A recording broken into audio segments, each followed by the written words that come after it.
ये बाबा जी बच्चे को तालाब में फेंक देते हैं। फिर क्या होता है? यह एक बाबा जी की कहानी है जो अपने पोते को आशीर्वाद देने के बजाय क्रोधित होकर उसे उठाकर सीधे एक जादुई तालाब में फेंक देता है।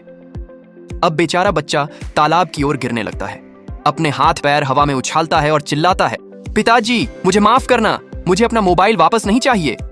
तभी चश्मा पहने एक मगरमच्छ पानी से बाहर देखता है और सोचता है, लेकिन तभी एक तोता जो एक योग शिक्षक भी है उड़कर आता है और चिल्लाता है, इंतजार, इस बच्चे में बहुत ऊर्जा है, इसके लिए जूस बनाओ। लेकिन जैसे ही बच्चा पानी में गिरता है एक बड़ा विस्फोट होता है और बच्चा गायब हो जाता है।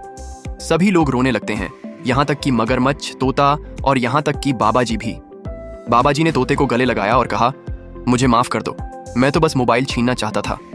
उसी समय आसमान से बिजली चमकती है और एक हेलीकॉप्टर उतरता है। परशुराम स्वयं आईपैड हाथ में लेकर हेलीकॉप्टर से बाहर आते हैं और अचानक बच्चा तालाब से उड़ता हुआ वापस आता है, बिल्कुल ठीक, और उसके हाथ में दूध का गिलास था। जैसे ही बच्चा जमीन पर उतरता है वह कहता है, सब कुछ भूल जाओ, बस चैनल को सब्सक्राइब करो और लाइक करो।